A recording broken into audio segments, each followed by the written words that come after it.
प्यारे बच्चों, आप सभी का हमारे चैनल पे बहुत बहुत स्वागत है। दोस्तों, आज के इस वीडियो माध्यम से क्लास 10th के बच्चों के लिए विज्ञान का एक महा मैराथन क्लास लेकर के आ चुका हूं। और बच्चों, ये वीडियो उन विद्यार्थियों के लिए खास होने वाली है जो कि अब की बार 2024 बोर्ड परीक्षा में साइंस का पेपर देने वाले हैं। और दोस्तों, एक बात मैं पूरे यकीन के साथ बोल सकता हूं कि जो भी बच्चा इस पूरे सेशन को ईमानदारी से देख लेता है, अंत तक समझ लेता है, तो बोर्ड परीक्षा के पेपर में 70 नंबर बिल्कुल पक्का कर लेगा।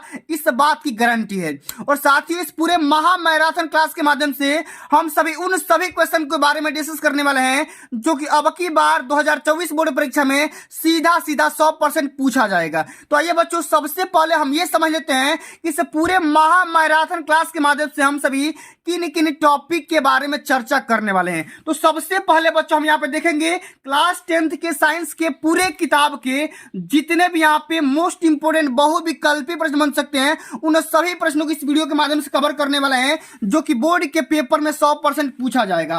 उसके बाद बच्चों, यहाँ पे साइंस के पूरे किताब के लघु उत्तरी और दीर्घ उत्तरी प्रश्नों के बारे में चर्चा करने वाले हैं जो कि बोर्ड के पेपर में सीधा सीधा छपने वाला है और इससे बाहर नहीं जाएगा। तो ये बच्चों, बिना किसी देरी के इस महा मैराथन क्लास की स्टार्ट करते हैं। उससे पहले मैंने आपको इस पूरे के पूरे महा मैराथन क्लास के यहाँ पे बनाने के लिए बहुत सारा मेहनत मेरे को करना पड़ा है, बहुत सारा संघर्ष करना पड़ा है।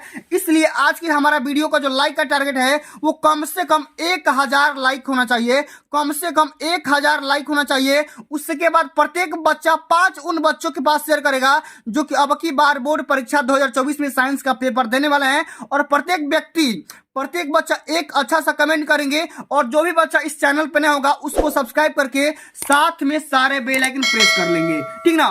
तो आइए बच्चों, सबसे पहले हम यहाँ पे स्टार्ट करेंगे महत्वपूर्ण बहुविकल्पी प्रश्नों के साथ। जो कि पहला क्वेश्चन यहाँ पे पूछा गया है कि क्षारीय विलयन का पीएच मान कितना होता है? 0, 7 या 7 से कम या 7 से अधिक। तो बच्चों, मैंने आप सभी को कई बार बता रखा है कि क्षारीय विलयन का पीएच मान 7 से अधिक होता है और अम्लीय विलयन का पीएच मान 7 से कम होता है और उदासीन विलयन का पीएच मान 0 होता है, जो कि मैंने आप सभी को कई बार बता रखा है। अब अगला हमारा क्वेश्चन यहाँ पे पूछा गया बच्चा कि मनुष्य में दूध के दांतों की संख्या कितनी होती है? 20 होती है कि 24 होती है कि 28 होती है कि 32 होती है? तो मनुष्य में दूध के दांतों की संख्या बाबू यहाँ पे 20 यहाँ पे राइट आंसर हो जाएगा, क्योंकि 20 होता है। इस बात को ध्यान में रख लेना। और बच्चों, जितना मैं क्वेश्चन बता रहा हूं ना, सारे क्वेश्चन को अभी कभी तुरंत याद कर लो, क्योंकि अब की बार 2024 बोर्ड परीक्षा में यही क्वेश्चन आने वाले हैं। इससे बाहर नहीं आएंगे तो नहीं आएंगे, ठीक ना। आइए बच्चों, सबसे अगला हमारा क्वेश्चन पूछा गया है कि किस रंग का तरंग दैर्ध्य अधिकतम होता है? लाल रंग, नीला रंग, बैगनी या पीला? तो सबसे अधिक तरंग दैर्ध्य की हम बात करेंगे तो लाल रंग का तरंग दैर्ध्य सबसे अधिकतम होता है, मैक्सिमम वेवलेंथ होता है। इस बात को ध्यान में रख लेना। अच्छा, अगला हमारा क्वेश्चन क्या है कि कौन सा कार्बनिक यौगिक असंतृप्त हाइड्रोकार्बन है या असंतृप्त यौगिक है, कंपाउंड है, ये आपको बताना है। एथेन है कि मेथेन है, एथिलीन है कि एथिल एल्कोहल है? तो बच्चों, यहाँ पे पूछा गया है असंतृप्त यौगिक, ठीक है। तो यहाँ पे क्या होगा? असंतृप्त यौगिक में यहाँ पे हो जाएगा एथिलीन। क्या होगा? एथिलीन हो जाएगा। तीसरा ऑप्शन हमारा बिल्कुल यहाँ पे राइट आंसर हो जाएगा। अब चलो, अगला हमारा क्वेश्चन क्या पूछा गया बाबू कि दायां फेफड़ा कितने पिंडों में बटा होता है? 2 पिंडों में, 3 पिंडों में या 4 पिंडों में या 5 पिंडों में? तो बच्चों, दायां फेफड़ा कुल मिलाकर के 3 पिंडों में बटा होता है। इस बात को ध्यान में रख लेना, कई बार बाबू पेपर में पूछा जा चुका है। अब चलो, अगला हमारा जो क्वेश्चन पूछेगा बच्चा, फिजिक्स का very very most important question है। क्वेश्चन क्या है कि विभवांतर के मापन हेतु प्रयुक्त मापक यंत्र क्या होता है? माने विभवांतर को किसमें मापते हैं या किस यंत्र से मापते हैं, ये आपको बताना है। एमीटर से, वोल्ट मीटर से, ओम मीटर से या इनमें से कोई नहीं? तो वोल्टेज को मापने के लिए वोल्ट मीटर की आवश्यकता पड़ती है। दूसरा यहाँ पे ऑप्शन बिल्कुल राइट आंसर हो जाएगा। अब चलो, अगला हमारा क्वेश्चन क्या है बाबू कि यकृत संश्लेषित करता है, किसके साथ करता है ये आपको बताना है। शर्करा, रुधिर, यूरिया या प्रोटीन? तो यकृत बच्चों यूरिया को संश्लेषित करता है। ऑप्शन नंबर हमारा तीसरा यहाँ पे राइट आंसर हो जाएगा, ठीक ना। आगे हम बढ़ जाते हैं। अगला हमारा क्वेश्चन क्या पूछा गया है कि गुणों के आधार पर तत्वों को कितनी श्रेणियों में विभाजित किया गया है? 4, 6, 3 या 2। तो बच्चों गुणों के आधार पर तत्वों को कुल मिलाकर के 3 श्रेणियों में डिवाइड किया गया है, ठीक ना। धातु, अधातु और उपधातु, ठीक ना। धातु, अधातु और उपधातु, इन्हीं तीनों श्रेणियों में बांटा गया है। अगला हमारा क्वेश्चन क्या है कि पीत्त का निर्माण कहां पर होता है? पित्ताशय में, यकृत में, अग्न्याशय में या वृषण में? तो पीत्त का निर्माण बच्चों यकृत में होता है ना, लीवर में हो जाएगा। इस बात को ध्यान में रख लेना, very very most important question है। अगला हमारा क्वेश्चन क्या है, यह भी क्वेश्चन कई बार पेपर में आ चुका है कि निर्वात में प्रकाश की चाल कितनी होती है? तो ये होती है 3 × 10⁸ मीटर पर सेकेंड। ऑप्शन नंबर यहाँ पे तीसरा बिल्कुल राइट आंसर हो जाएगा बाबू। इस बात को ध्यान में आप लोग रख लेना। अच्छा, अगला हमारा क्वेश्चन क्या है बाबू कि एंटीमनी है, धातु है, उपधातु है, अधातु है कि अक्रिय गैस है? तो एंटीमनी क्या हो जाएगा? उपधातु हो जाएगा। इस बात को ध्यान में रखना, तीसरा ऑप्शन हमारा बिल्कुल यहाँ पर राइट आंसर हो जाएगा। अच्छा, अगला हमारा क्वेश्चन क्या है, समझिएगा कि निम्न में से कौन सा भाग ग्रसनी में उपस्थित होता है? ठीक ना, समझिएगा। नासा ग्रसनी, मुख ग्रसनी, कंठ ग्रसनी या उपरोक्त सभी? तो बच्चों यहाँ पे इसका जो राइट आंसर होगा ये हो जाएगा उपरोक्त सभी हो जाएगा, ठीक ना। ठीक है, इस बात को ध्यान में रखना। तो बाबू आगे हम बताएंगे आप सभी को मैराथन वीडियो के माध्यम से सभी महत्वपूर्ण दीर्घ उत्तरी प्रश्नों का और यहाँ पे लघु उत्तरी प्रश्नों का मैराथन। तो आप लोग वीडियो में एंड तक बने रहिएगा, वीडियो को छोड़ करके बिल्कुल भी नहीं जाना है। जब तक तोड़ेंगे नहीं तब तक भाई छोड़ेंगे नहीं। विद्युत ऊर्जा का इकाई क्या होता है आपको बताना है, वोल्ट, वाट, एम्पियर या वाट इंटू सेकेंड। तो विद्युत ऊर्जा की इकाई क्या होती है बाबू? ये हो जाएगा विद्युत ऊर्जा, इलेक्ट्रिकल एनर्जी की यूनिट होती है वाट इंटू सेकेंड, ठीक ना। वाट इंटू सेकेंड, क्योंकि P बराबर W/T होता है, वहां से W का मात्रक P इंटू T निकाल करके आ जाएगा। यहाँ पे चौथा ऑप्शन हमारा बिल्कुल राइट आंसर हो जाएगा। इस बात को ध्यान में रखना है। अब अगला हमारा क्वेश्चन क्या पूछा गया बाबू कि मनुष्य के मस्तिष्क का कौन सा भाग सर्वाधिक विकसित होता है? प्रमस्तिष्क, अनुमस्तिष्क या डाइएनसेफेलॉन या इनमें से कोई नहीं? तो मनुष्य के मस्तिष्क का सबसे जो विकसित भाग होता है ना, उसको हम बोलते हैं प्रमस्तिष्क। ऑप्शन नंबर पहला हमारा बिल्कुल करेक्ट आंसर यहाँ पे हो जाएगा। इस बात को ध्यान में आप लोगों को रख लेना भाई, भूलना बिल्कुल भी नहीं है, ठीक ना। इस बात को ध्यान में रखना है। अब चलो अगला हमारा क्वेश्चन क्या पूछा गया बाबू कि वह धातु जो सामान्य ताप पर द्रव है, लिक्विड है, मरकरी, जल, ब्रोमीन या लोहा? तो मरकरी बच्चों सिंपल टेम्परेचर पर, जनरल टेम्परेचर पर ये क्या होता है? लिक्विड के फॉर्म में होता है, द्रव के फॉर्म में होता है। मनुष्य के लार में क्या पाया जाता है? टाइलिन, लाइसोजाइम या पेप्सिन या ए और बी दोनों, ठीक ना। तो बच्चों मनुष्य के लार में टाइलिन भी पाया जाता है और साथ में लाइसोजाइम भी पाया जाता है। ऑप्शन नंबर हमारा डी यहाँ पे बिल्कुल राइट आंसर हो जाएगा। इस बात को ध्यान में आप लोगों को रखना है भैया, याद करके जाना, ठीक ना। अब की बार पेपर में पूरा का पूरा नंबर चाहिए मेरे को, 95% का सपना है, ठीक ना।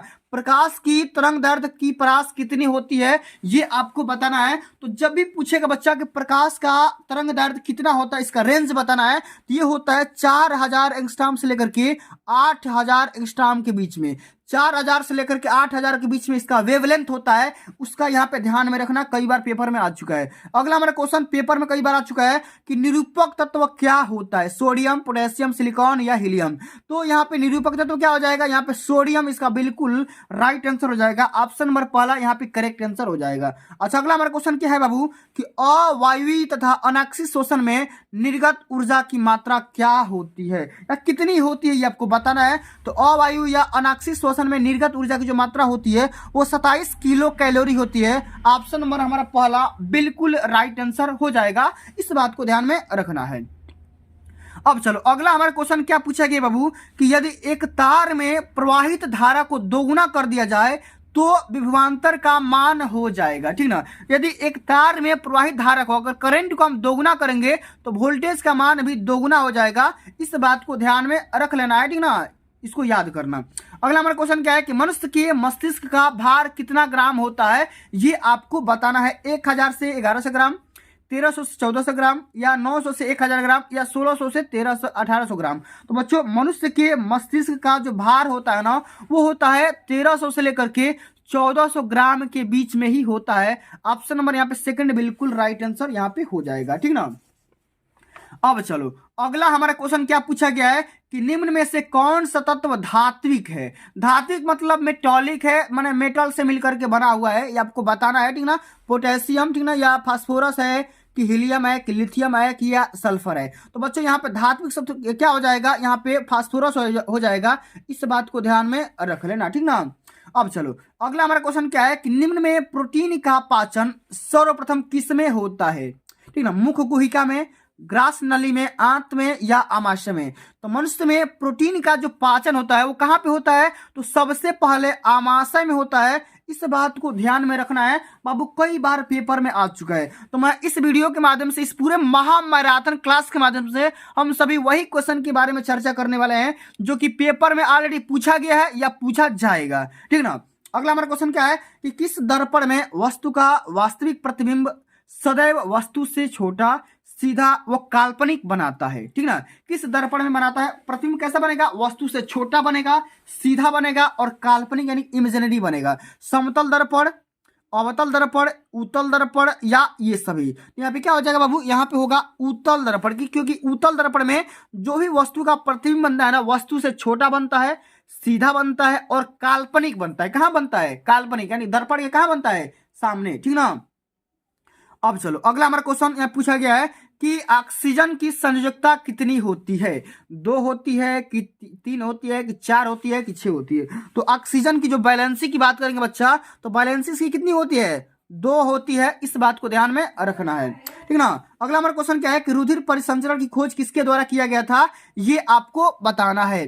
तो विलियम हार्वे के द्वारा, वान ल्यूवेनहॉक के द्वारा या स्टीफन हेल्स के द्वारा या लैंड स्टीनर के द्वारा। तो रुधिर परिसंचरण की जो खोज किया गया था वो विलियम हार्वे के द्वारा किया गया था।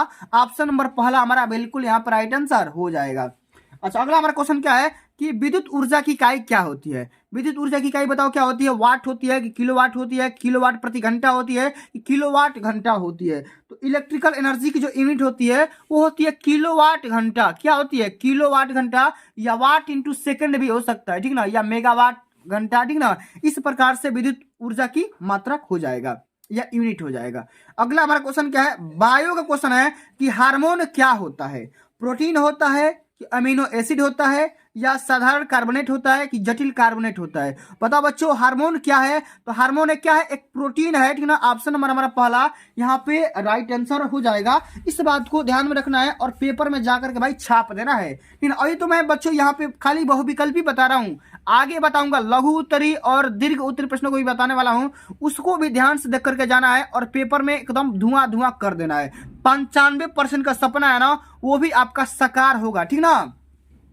अब चलो अगला हमारा क्वेश्चन क्या है कि कौन सी धातु ठंडे जल के साथ हाइड्रोजन गैस निकालती है, तांबा, सोना, पोटेशियम या एल्यूमिनियम। तो यहाँ पे क्या हो जाएगा बच्चा, यहाँ पे हो जाएगा पोटेशियम। क्या होगा, पोटेशियम ऐसी एक एलिमेंट है, ऐसी धातु है जो कि ठंडे जल के साथ हाइड्रोजन गैस निकालती है, रिलीज करती है, ठीक ना। अगला हमारा क्वेश्चन क्या है, एमाइलेज एंजाइम क्रिया किसके द्वारा करता है, ठीक ना, या क्रिया करता है प्रोटीन्स पर, कार्बोहाइड्रेट्स पर या वसाओं पर या लवणों पर। तो बच्चों एमाइलेज एंजाइम जो है ये करता है कार्बोहाइड्रेट्स पर रिएक्शन करता है। ऑप्शन नंबर हमारा सेकंड बिल्कुल राइट आंसर होगा।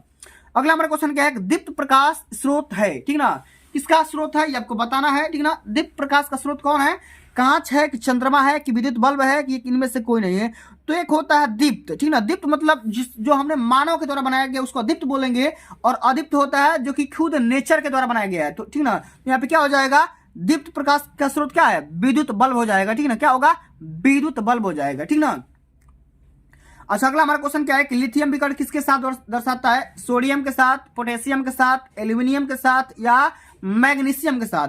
तो बच्चों लिथियम जो है ना मैग्नीशियम के साथ विकर्ण संबंध दर्शाता है, डायगोनल दर्शाता है। इस बात को ध्यान में रखना है, कई बार पेपर में पूछा जा चुका है बाबू ये क्वेश्चन, ठीक ना।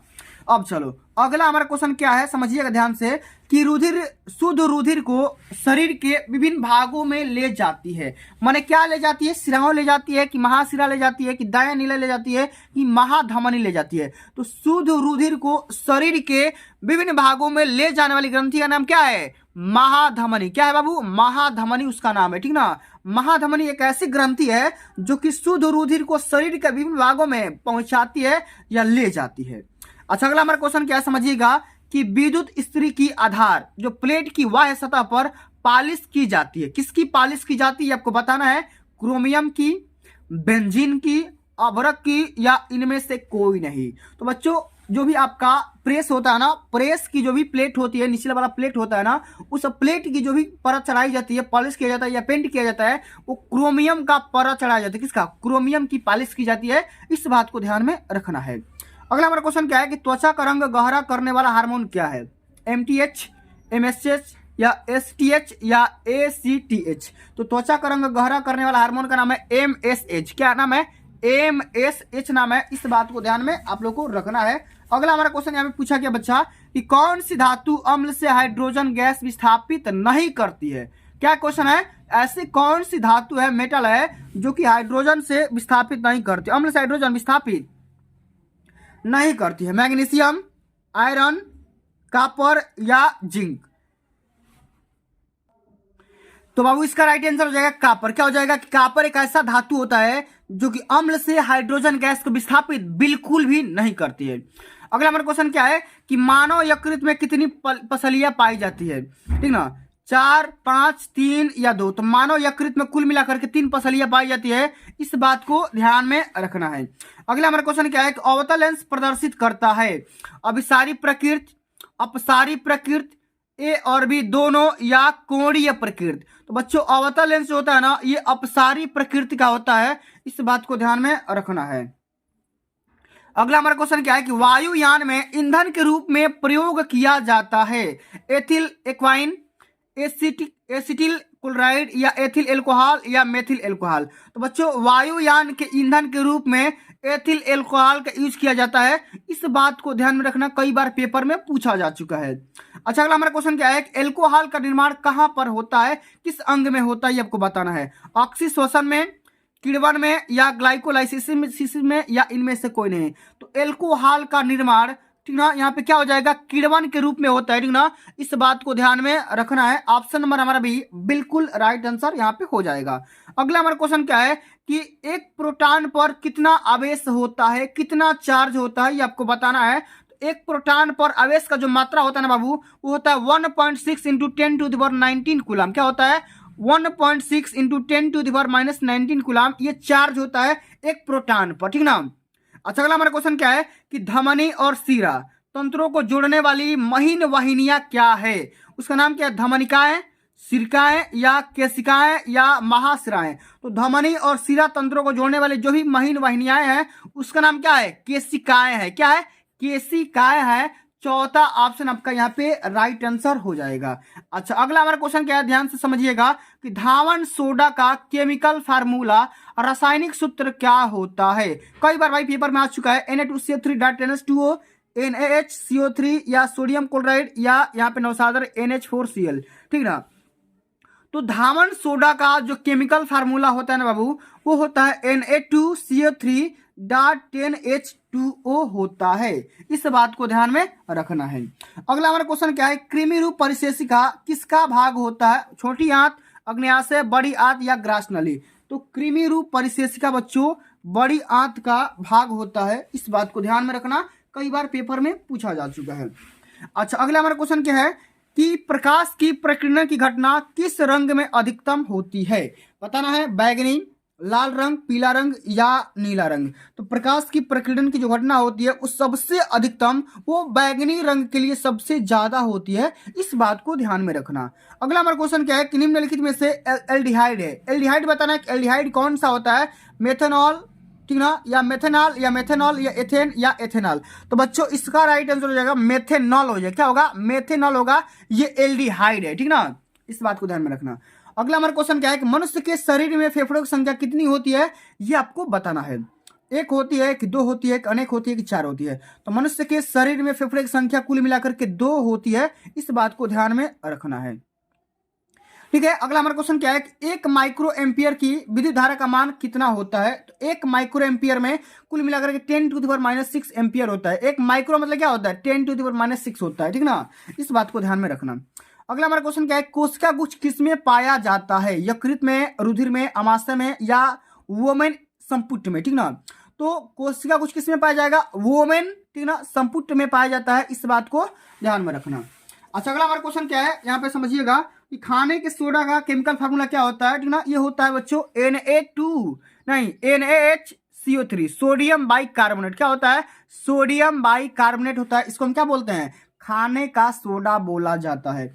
जठर रस निकलता है, कहाँ से निकलता है? अमाशय से निकलता है। इस बात को ध्यान में रख लेना, कई बार भाई पेपर में पूछा जा चुका है। अगला हमारा क्वेश्चन क्या है? टिंडल प्रवाह कहाँ पे होता है, किसके द्वारा होता है? कोलाइडी विलयन के द्वारा, जल के द्वारा, या पेट्रोल के द्वारा, ये सभी के द्वारा।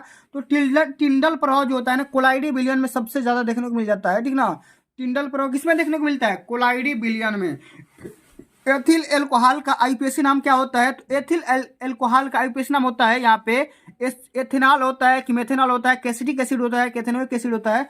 तो एथिल एल्कोहल का आईपीएसी नाम एथेनॉल हो जाएगा। क्या होगा? एथेनॉल। मनुष्य की श्वास नली की दीवार में होती है, तो मनुष्य की दीवार में सी आकार की उपास्थि होती है। क्या? सी आकार की उपास्थि होती है। क्या होती है? उपास्थि होती है। इस बात को ध्यान में रखना। अच्छा, अगला हमारा क्वेश्चन क्या है कि एम्पियर इंटू सेकेंड किसका मात्रक होता है? एम्पियर इंटू सेकेंड विद्युत ऊर्जा का, विद्युत वाहक बल का, धारा का, या आवेश का? तो विद्युत ऊर्जा, यह क्या हो जाएगा? ये हो जाएगा आवेश का मात्रक, क्योंकि क्यू बराबर क्या होता है? आई इंटू टी, और आई का मात्रक एम्पियर, टी का मात्रक सेकेंड। ठीक है। मनुष्य में मुख्य उत्सर्जी अंग है, क्या है भाई? ब्रिक है कि फेफड़ा है कि त्वचा है कि यकृत है? तो मनुष्य में मुख्य उत्सर्जी अंग क्या है? ब्रिक है, किडनी है। ठीक है। अब चलो अगला हमारा क्वेश्चन क्या पूछा गया है कि धातुओं को पतले तारों में खींचने की क्षमता को क्या कहते हैं? तन्यता, आघात वर्धनीयता, सुचालकता, या ध्वनिकता? तो धातुओं को पतले तारों में खींचने की जो क्षमता होती है उसको हम तन्यता बोलते हैं। ऑप्शन नंबर हमारा पहला यहाँ पे राइट आंसर हो जाएगा। अगला हमारा क्वेश्चन क्या है बाबू कि पीत रस का रासायनिक प्रकृति क्या है? आपको बताना है, अम्लीय है, क्षारीय है, जलीय है कि उदासीन है? तो पीत रस का रासायनिक प्रकृति जो भी होती है वो क्षारीय होती है, बेस टाइप की होती है। इस बात को ध्यान में रखना। अगला हमारा क्वेश्चन क्या है? समतल दर्पण की फोकस दूरी कितनी होती है? ये होती है अनंत। क्या होती है? इनफाइनाइट होती है, कई बार हमने बता रखा है। अच्छा, विकर्ण संबंध किसके किसके तत्वों के बताता है? मैंने अभी जस्ट बताया था कि लिथियम और मैग्नीशियम आपस में विकर्ण संबंध दर्शाते हैं। इस बात को ध्यान में रखना। अगला हमारा क्वेश्चन क्या है कि मानव हृदय में कक्षों या वेश में की संख्या कितनी होती है? तो कुल मिलाकर के 4 चेंबर होते हैं, ठीक है ना। हार्ट में कितने चेंबर होते हैं? 4 चेंबर होते हैं, ठीक है। धारा किसके बराबर होता है? तो धारा यानी कि जो भी करंट होता है वो क्या होता है? W। क्या होता है? W इंटू भी इंटू टी होता है। क्या होता है? W इंटू भी इंटू टी होता है। ये करंट का मात्रक होता है, ठीक ना। अब चलो अगला हमारा क्वेश्चन जो कि अंतिम नंबर क्वेश्चन है कि पिट्यूटरी ग्रंथि से या ग्रस्ति से निकलने वाला हार्मोन क्या है? तो यहाँ पे उस ग्रंथि का, उस हार्मोन का नाम है वासोप्रेसिन। क्या है? वासोप्रेसिन है। इस बात को ध्यान में रख लेना। तो चलिए बच्चों, इस पूरे महामैराथन क्लास के माध्यम से हमने कुल मिलाकर के यहाँ पे कम से कम 100-200 MCQ का यहाँ पे हल देख लिया। अब देखेंगे बच्चों यहाँ पे महामैराथन वीडियो के माध्यम से सभी महत्वपूर्ण दीर्घ उत्तरीय प्रश्नों का विश्लेषण, जो कि कक्षा 10 के बच्चों के लिए सबसे ज्यादा एकदम तगड़ा कंटेंट रहने वाला है। और बच्चों इस वीडियो के माध्यम से हम सभी वही प्रश्नों को समझेंगे जो कि अब की बार पेपर में डायरेक्ट पूछा जाएगा, इससे बाहर नहीं आएगा, ठीक ना। तो वीडियो को लाइक कर देना, शेयर कर देना, और एक बार इस लाइक को याद रखना भाई। कितना टारगेट है लाइक का? 1000 लाइक का टारगेट है। आप लोग इसको पूरा करा भाई जल्दी से, ठीक ना। और प्रत्येक बच्चा उन बच्चों के पास शेयर करेंगे जो कि अब की बार पेपर देने वाले हैं, ठीक ना। अब की बार पेपर देने वाले, और 1000 लाइक का टारगेट पूरा करा दो भाई। 1000 लाइक का टारगेट पूरा करा दो आप लोग, ठीक ना। आइए सबसे पहले यहाँ पे क्वेश्चन पूछा जा रहा है बच्चा कि रासायनिक अभिक्रिया किसे कहते हैं, यह कितने प्रकार की होती है, प्रत्येक को उदाहरण दे करके समझाइए। सबसे पहले बच्चों समझते हैं भाई केमिकल रिएक्शन क्या होती है, ठीक ना, और केमिकल रिएक्शन क्या होता है, ठीक ना। तो इसमें क्या लिखेंगे कि जब एक या एक से अधिक पदार्थ परस्पर अभिक्रिया करके नए पदार्थ बनाते हैं, नए प्रोडक्ट बनाते हैं, तो ऐसी अभिक्रिया को रासायनिक अभिक्रिया कहते हैं। क्या बोलेंगे कि जब एक या एक से अधिक पदार्थ, ठीक ना, जब एक या एक से अधिक पदार्थ आपस में मिलेंगे, रिएक्शन करेंगे, और रिएक्शन करके एक नया प्रोडक्ट बना लेंगे, एक नया मैटर तैयार कर लेंगे, इस प्रकार की अभिक्रिया को क्या बोलेंगे? रासायनिक अभिक्रिया बोलेंगे। एग्जाम्पल के तौर पर यहाँ पे देखो, मैंने यहाँ पे लिख रखा है कि मैग्नीशियम जब हाइड्रोक्लोरिक एसिड के साथ क्रिया करता है तो मैग्नीशियम क्लोराइड यहाँ पे बना लेता है, साथ में हाइड्रोजन गैस को यहाँ पे रिलीज कर देता है, ठीक ना। यहाँ पे देखो मैग्नीशियम और यहाँ पे साथ में हाइड्रोक्लोरिक एसिड, जब दोनों का आपस में रिएक्शन करवाएंगे, ठीक ना, तो क्या बनेगा? मैग्नीशियम क्लोराइड बनेगा, साथ में हाइड्रोजन गैस रिलीज हो जाएगी, उत्पन्न हो जाएगी। इस बात को ध्यान में रखना है। अच्छा, क्वेश्चन ये भी पूछा गया कि यह कितने प्रकार की होती है। यहाँ पे लिखेंगे कि रासायनिक अभिक्रिया के प्रकार। इसमें लिखेंगे कि रासायनिक अभिक्रिया निम्न प्रकार की होती है। सबसे पहले में आएंगे यहाँ पे देखो, समझेंगे कि संयोजन अभिक्रिया। इसमें क्या होता है? संयोजन अभिक्रिया क्या होती है? तो वह रासायनिक अभिक्रिया जिनमें 2 या 2 से अधिक प्रकार के पदार्थों के अणु परस्पर जुड़ करके केवल एक ही प्रकार के पदार्थों के अणु बनाते हैं उसको हम संयोजन अभिक्रिया बोलेंगे। जिसे हम देखो सोडियम और क्लोराइड आपस में मिलेंगे और यहाँ पे क्या बना देंगे, सोडियम क्लोराइड बना देंगे। इसको हम क्या बोलेंगे, संयोजन अभिक्रिया बोलेंगे। इसी प्रकार से अगला हमारा आती है वियोजन अभिक्रिया। अच्छा, इस ये क्या होती है बच्चों, समझते हैं कि वह रासायनिक अभिक्रिया जिसमें कोई यौगिक अपने अवयवी तत्वों अथवा उन सरल यौगिकों में वियोजित हो जाता है, टूट जाता है, वियोजित हो जाता है, उसको हम क्या बोलेंगे, वियोजन अभिक्रिया बोलेंगे। जैसे यहाँ पे देखिएगा, यहाँ पे जैसे जल है तो जल का जब हम विद्युत अपघटन करेंगे, गर्म करेंगे तो क्या हो जाएगा, ये हाइड्रोजन और ऑक्सीजन के अणुओं में क्या हो जाएगा, टूट जाएगा, ठीक ना, सरल कंपाउंड में टूट जाएगा, वियोजित हो जाएगा, ठीक ना। जल आपका अलग हो जाएगा, सॉरी यहाँ पे हाइड्रोजन आपका अलग हो जाएगा, HO नहीं है, ठीक ना, जल हाइड्रोजन आपका अलग हो जाएगा और ऑक्सीजन आपका अलग हो जाएगा। इस प्रकार से वियोजन अभिक्रिया होती है। आगे का अभिक्रिया समझते हैं बच्चा, विस्थापन अभिक्रिया, ठीक ना, यह भी कई बार पूछा जा चुका है। तो वह अभिक्रिया, ठीक ना, वह रासायनिक अभिक्रिया जिसमें किसी यौगिक के अणु के किसी एक परमाणु अथवा समूह या मूलक के स्थान पर कोई दूसरा परमाणु अथवा समूह या मूलक आ जाता है, उसको हम क्या बोलेंगे, विस्थापन अभिक्रिया बोलेंगे। जैसे यहाँ पे देखिए, समझिएगा आयरन को, ठीक ना, यहाँ पे आयरन को जब कापर सल्फेट के साथ रिएक्शन कराया जाएगा तो जो आयरन होगा ना बच्चों, यहाँ पे क्या हो जाएगा, सल्फेट के साथ यहाँ पे विस्थापित हो जाएगा और यहाँ पे फेरस सल्फेट बना लेगा। क्या बोलेगा, फेरस सल्फेट बना लेगा। उसके बाद यहाँ पे क्या होगा, कापर यहाँ पे क्या हो जाएगा, एक प्रेसिपिटेट के रूप में नीचे तली में बैठ जाएगा। ठीक है, आगे बात कर लेते हैं द्विविस्थापन अभिक्रिया। ये क्या होती है, तो वह रासायनिक अभिक्रिया, ठीक ना, वह रासायनिक अभिक्रिया या जिस रासायनिक अभिक्रिया में यौगिकों के आयनों अथवा घटकों की अदला बदली हो जाती है तथा नए यौगिकों बनते हैं, नए यौगिक मतलब कंपाउंड बनते हैं, तो वह उभय प्रतिस्थापन अभिक्रिया कहलाती है। जैसे यहाँ पे देखो, इसमें 2 बार होगा। इसमें क्या था, एक बार आयरन इसमें सल्फेट के साथ आ गया था, ठीक ना। इसमें क्या होगा, यहाँ पे देखो बेरियम क्लोराइड को जब सोडियम सल्फेट के साथ जब रिएक्शन कराएंगे तो यहाँ पे देखो जो बेरियम होगा वो सल्फेट के साथ आ जाएगा और यहाँ पे बेरियम सल्फेट बना लेगा। उसके बाद जो यहाँ पे ये सोडियम है वो क्लोराइड के साथ विस्थापित होगा और यहाँ पे सोडियम क्लोराइड बना लेगा। ठीक है, इस प्रकार से कुल मिलाकर के 4 प्रकार की रासायनिक अभिक्रिया होती है। एक होती है रासायनिक संयोजन अभिक्रिया, दूसरा वियोजन अभिक्रिया, तीसरा विस्थापन अभिक्रिया और चौथा द्विविस्थापन अभिक्रिया। इस प्रकार से पूरा का पूरा अभिक्रिया का यहाँ पे पूरा महामैराथन क्लास के माध्यम से हमने समझ लिया। अब चलिए बच्चों, आगे हम बात करेंगे। यहाँ पे अगला हमारा जो क्वेश्चन यहाँ पे पूछा गया है कि प्रकाश संश्लेषण को परिभाषित करिए। भाई कई बार पूछा जा चुका है कि प्रकाश संश्लेषण की परिभाषा क्या होती है, इसकी क्रिया विधि को समझाइए। बहुत बार पेपर में पूछा जा चुका है, तो कैसे हल करेंगे इसको जरा समझिएगा आप लोग। इसमें लिखेंगे प्रकाश संश्लेषण, तो हरे पौधे जिनमें क्लोरोफिल या पर्ण रहित पाया जाता है, प्रकाश की उपस्थिति में पानी अथवा कार्बन डाइऑक्साइड की सहायता से कार्बोहाइड्रेट विशेषकर ग्लूकोज का निर्माण होता है। किसका, ग्लूकोज का, C6H12O6, इसका क्या होगा, निर्माण होगा और इसी क्रिया को क्या बोलेंगे, प्रकाश संश्लेषण बोलेंगे। जैसे यहाँ पे देखो कार्बन डाइऑक्साइड को जब हम जल के साथ रिएक्शन कराएंगे तो यहाँ पे देखो प्रकाश और क्लोरोफिल की उपस्थिति में क्या होगा, सबसे पहले तो ग्लूकोज बनेगा, साथ में जल यहाँ पे मिल जाएगा और यहाँ पे ऑक्सीजन यहाँ पे रिलीज हो जाएगी। उसके बाद इसे कैसे यहाँ पे प्राप्त होता है, यहाँ पे इस प्रक्रिया का क्या विधि होता है, यहाँ पे लिखेंगे विधि। तो प्रकाश संश्लेषण एक जटिल अभिक्रिया है। यह 2 चरणों में पूर्ण होती है, प्रकाशिक अभिक्रिया तथा अप्रकाशिक अभिक्रिया। पहली क्रिया क्या है, प्रकाशिक अभिक्रिया, और दूसरी क्या है, अप्रकाशिक अभिक्रिया। दोनों चरणों में पूर्ण होती है, इस बात को ध्यान में रखना। आइए सबसे पहले समझते हैं भाई प्रकाशिक अभिक्रिया क्या होती है।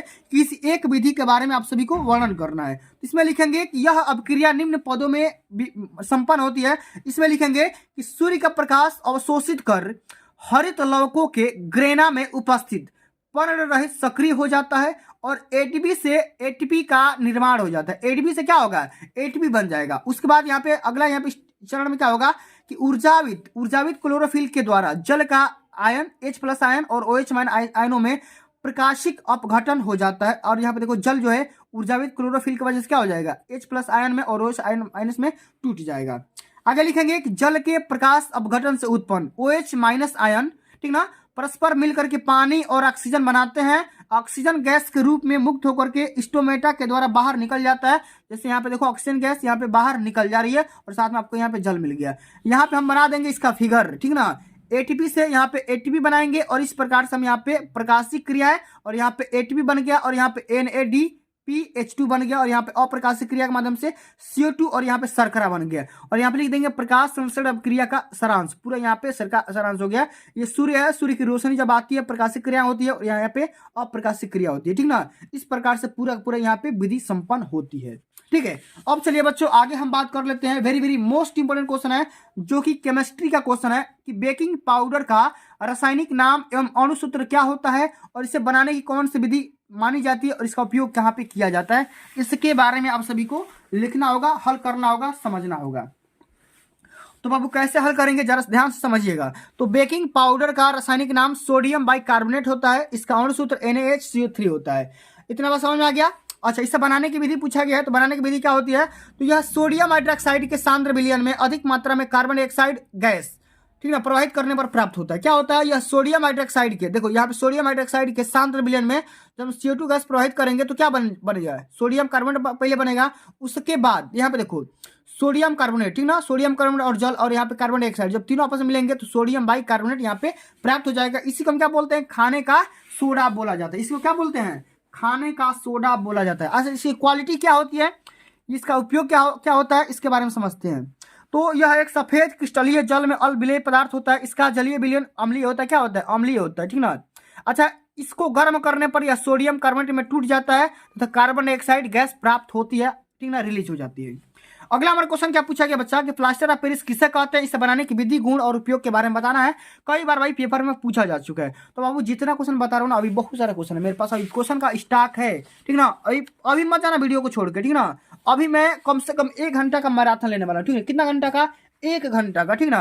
पूरा मैं क्वेश्चन बता के ही जाऊंगा, ठीक ना। आइए समझते हैं भाई कि प्लास्टर ऑफ पेरिस किसे कहते हैं, जरा इसको ध्यान से समझिएगा।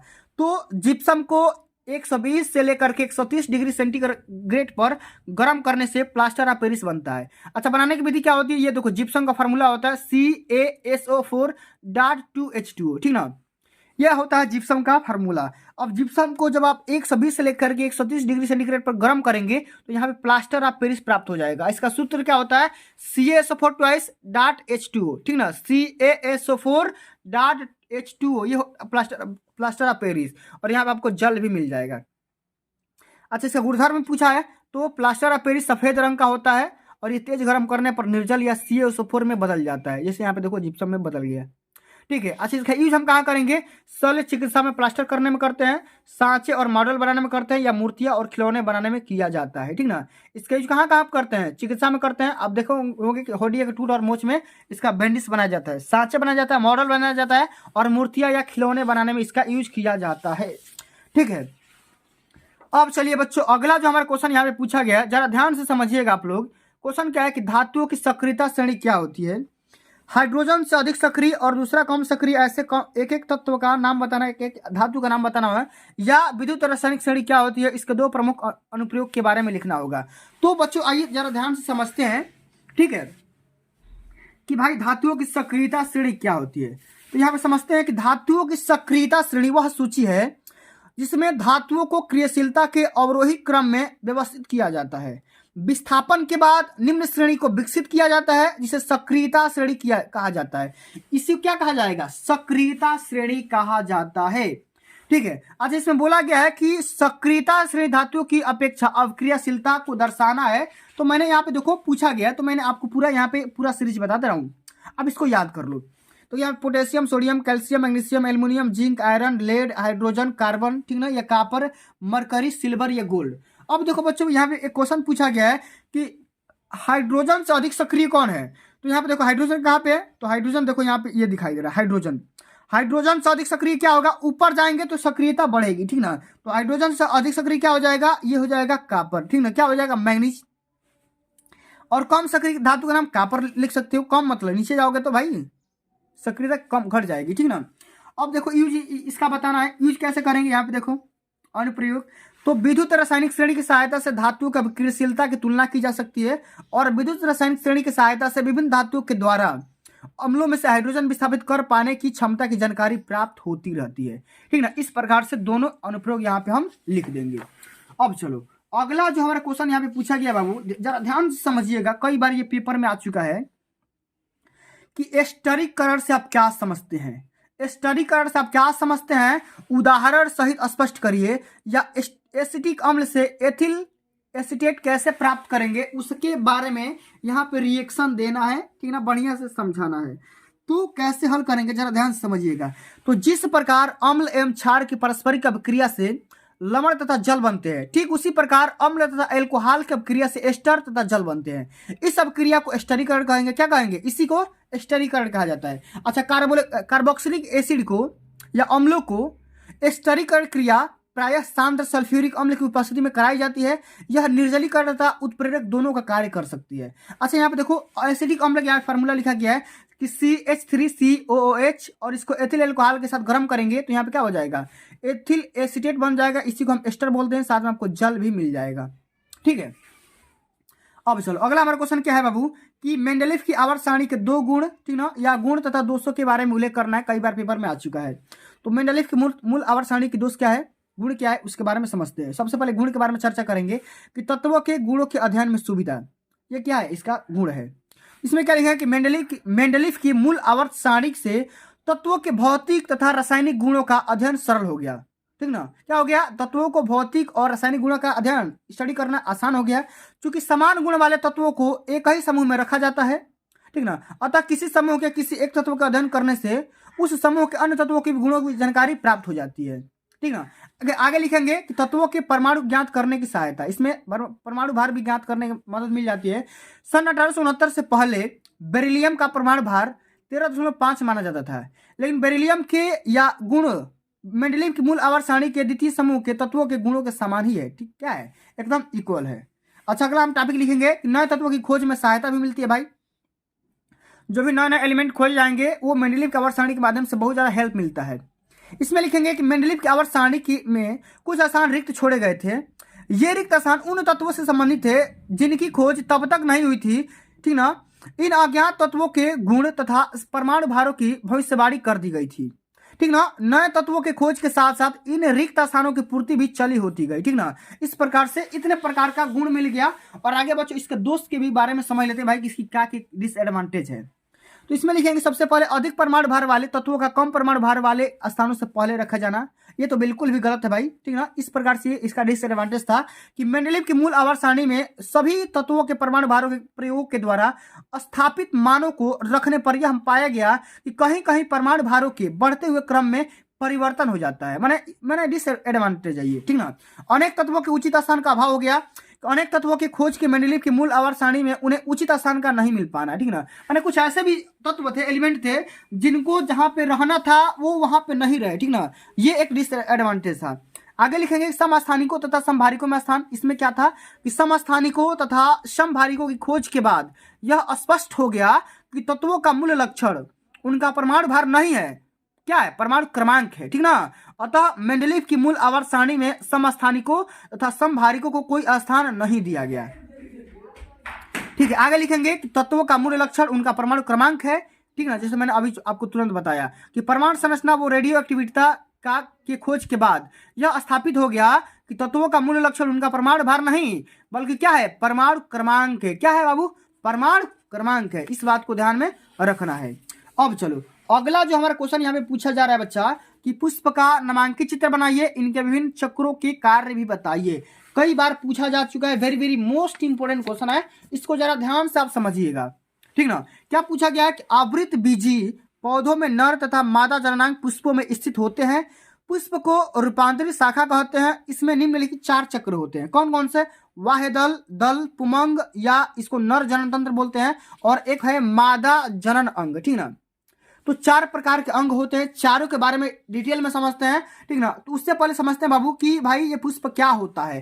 तो आवृत बीजी पौधों में नर तथा मादा जननांग पुष्पों में स्थित होते हैं, और पुष्प को रूपांतरित शाखा भी कहा जाता है। इसमें 4 चक्र होते हैं। ठीक ना, कौन कौन सा, सबसे पहला होता है वाहेदल। सबसे पहले इसके बारे में समझते हैं। यह हरे रंग की पत्ती सादृश रचनाओं का एक चक्र होता है जो पुष्प के भीतरी चक्रों की रक्षा करता है। क्या करता है, भीतरी चक्रों क्या करेगा, कवच बनाकर रखेगा, सेफ बना करके रखेगा। अच्छा, दल क्या होता है भाई, तो ये रंगीन होता है और ये परागकण की क्रिया के लिए कीटों को आकर्षित करता है, अट्रैक्ट करता है। ठीक ना, आगे लिखेंगे पुमंग या एडिसियम। ठीक ना, ये होता है नर जनन अंग। ठीक है, इसमें क्या लिखेंगे कि इसकी प्रत्येक इकाई को पुंकेसर कहते हैं। पुंकेसर का अगला फूला हुआ भाग परागकोश होता है और परागकोश या एथर को या एंथर के अंदर नर युग्मक या परागकण बनते हैं और परागकण में एक सूत्री नर केंद्रक होता है, सेंट्रल होता है। इस बात को ध्यान में रखना। और यहाँ पे पुष्प का संरचना बनाया गया है, ये है परागकोश, ये है उसका तंतु, ये है बच्चों इसको वाह्यदल और इसको यहाँ बोलेंगे अंडाणु। क्या बोलेंगे? अंडाणु। और इस ये क्या बोलेंगे? अंडाशय, जहाँ पे अंडाणु रहता है। और इसको बोलेंगे वर्तिकाग्र। और यहाँ से लेकर के यहाँ तक के भाग को क्या बोलेंगे? जयांग बोला जाता है, ठीक ना। जयांग या मादा जनन अंग बोला जाता है। इसके बारे में समझ लेते हैं भाई। इसकी प्रत्येक इकाई को अंडक या कार्पेल बोला जाता है। कार्पेल का निचला फूला हुआ भाग अंडाशय होता है, जिसमें बीजांड या आविल होता है। बीजांड में मादा युग्मक या अंड बनता है। बीजांड से बीज बनता है। और जिन अंगों में या जिन जंतुओं में नर और मादा युग्मक अलग अलग शरीरों में बनते हैं उन्हें एक लिंगी कहते हैं। क्या कहते हैं? एक लिंगी कहते हैं। और यदि नर तथा मादा पुष्प अलग अलग पौधे धारण कर सके तो यह पौधा एक लिंगी या एक लिंगी ग्रासराई कहलाता है। इस बात को ध्यान में रख लेना, ठीक है। अब चलो अगला हमारा जो क्वेश्चन यहाँ पे पूछा गया है बाबू कि मनुष्य के उत्सर्जन तंत्र का नामांकित चित्र बनाइए। कई बार पूछा जा चुका है कि मनुष्य के उत्सर्जन तंत्र का नामांकित चित्र बनाइए। इसके बारे में प्रमुख उत्सर्जी अंग के बारे में संरचना सहित यहाँ पे लिखना होगा। तो कैसे हल करेंगे जरा आप लोग ध्यान से समझिएगा क्वेश्चन को, जरा आप लोग एकदम बेसिक तरीके से समझिएगा।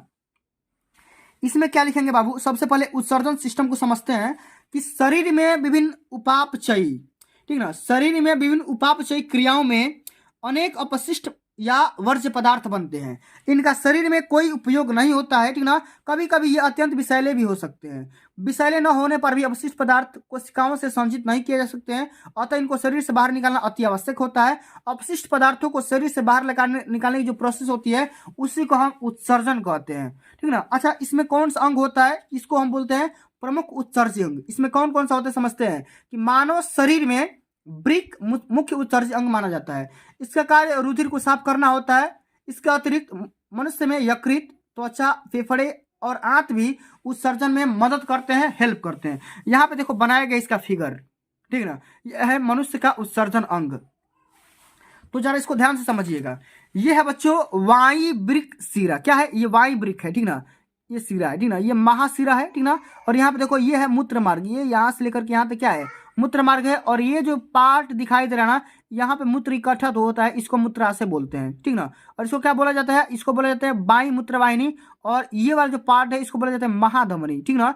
और ये क्या था? बायां वृक्क था, ठीक ना। और ये आपका दायां वृक्क था। ये बायां वृक्क और ये दायां वृक्क, ठीक ना। और इसको क्या बोला जाता है? बाई वृक्क धमनी बोला जाता है, ठीक ना। इस प्रकार से आपको बहुत बढ़िया से इसका फिगर बनाना है। पेपर में इसका फिगर बनाने के लिए पूछा जाता है, ठीक ना। इसमें लिख देंगे वृक्क क्या होता है भाई? किडनी क्या होता है? तो मानव शरीर में वृक्क मुख्य उत्सर्जी अंग होता है। इसका काम रुधिर को यूरिया अम्ल को शरीर से बाहर निकालने का काम होता है, ठीक ना। इस प्रकार से पूरा का पूरा हम यहाँ पे लिख देंगे, समझ लेंगे, ठीक है।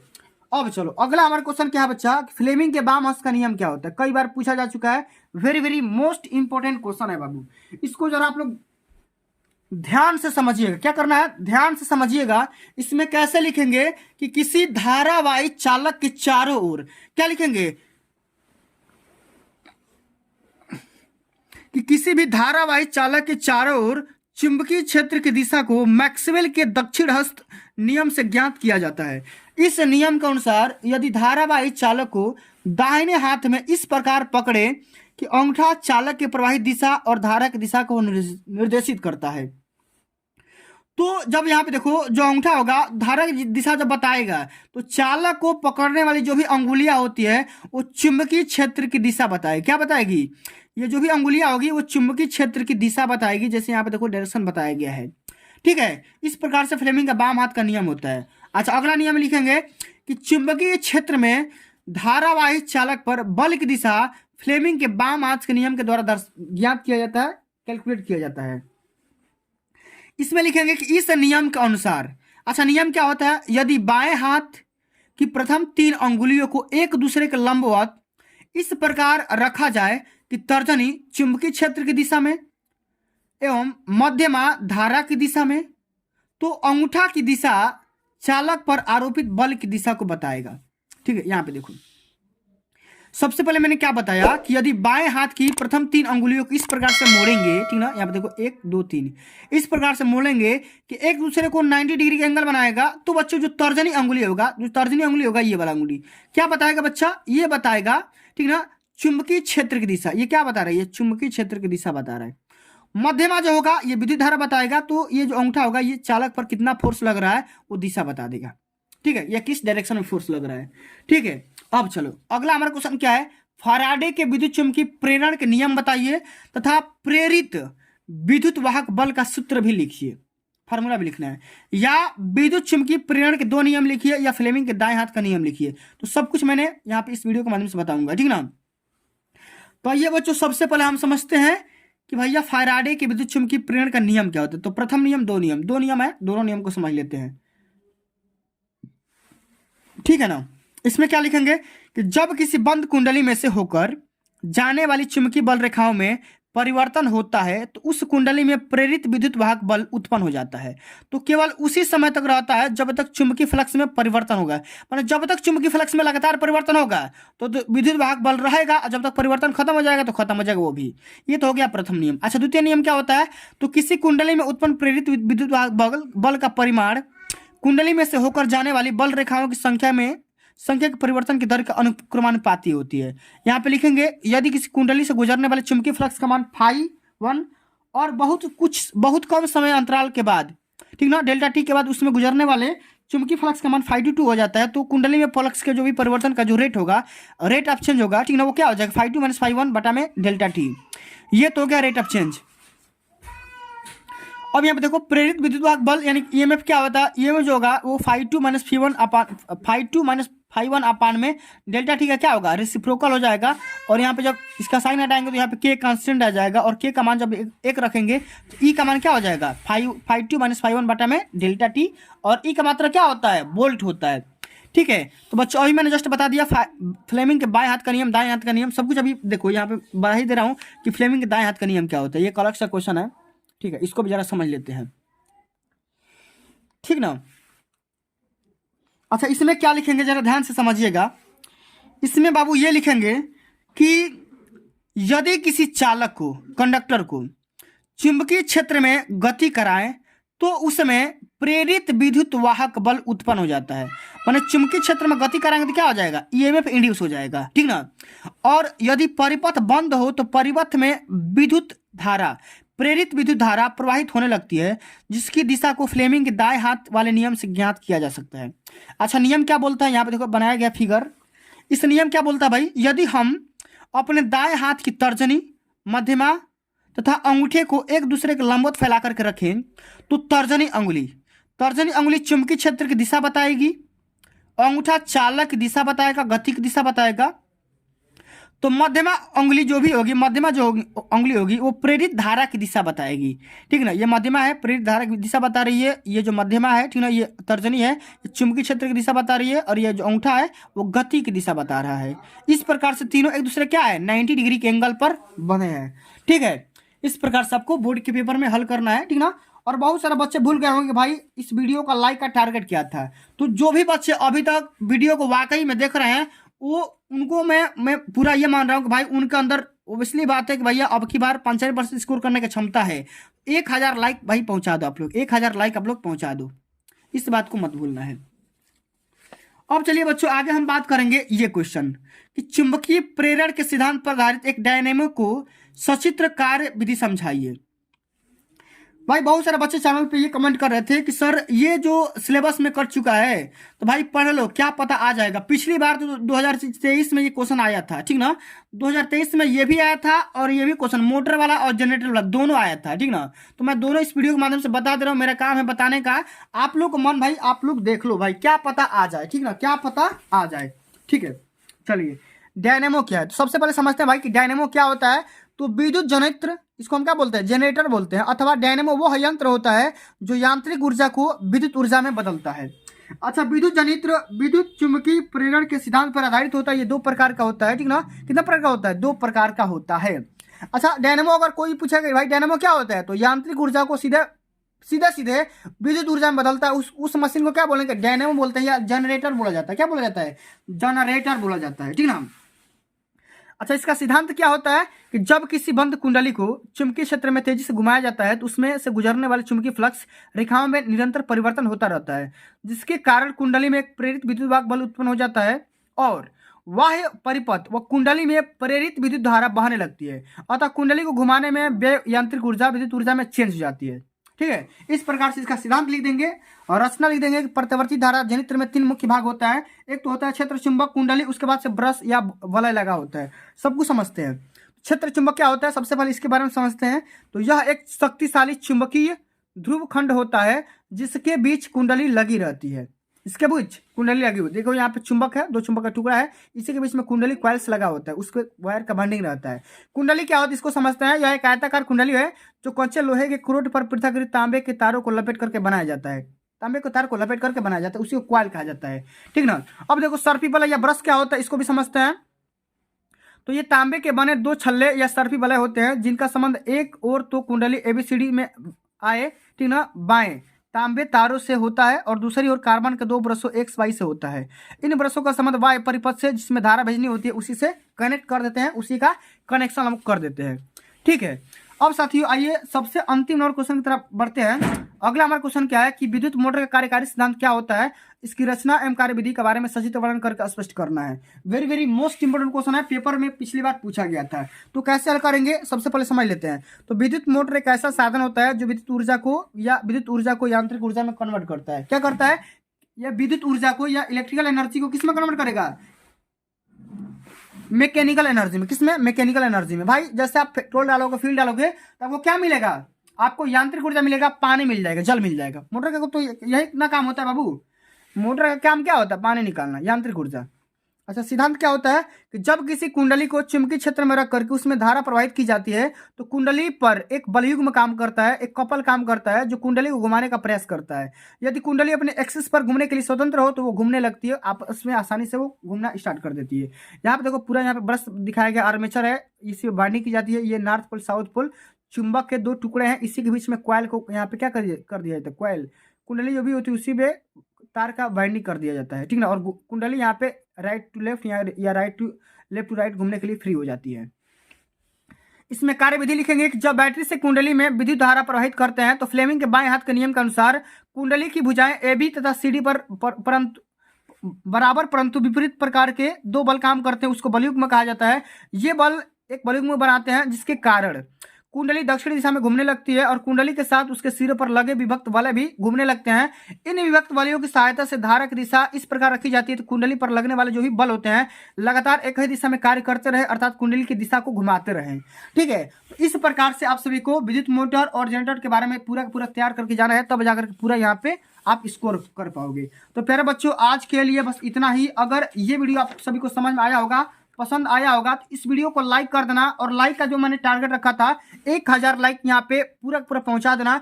अगर आप पूरे महामैराथन क्लास को पेपर से 1 दिन पहले भी देख करके चले जाते हो ना तो आप 95% यहाँ पे स्कोर करके टॉपर लिस्ट में शामिल हो सकते हो और 70 में 65 नंबर तो स्कोर आसानी से कर सकते हो। जो भी बच्चा ईमानदारी से इस पूरे महामैराथन क्लास को देख लेगा, समझ लेगा तो ठीक ना। तो प्यारे बच्चों आज के लिए बस इतना ही, मिलते हैं अगली वीडियो में, तब तक के लिए जय हिंद, जय भारत, वंदे मातरम।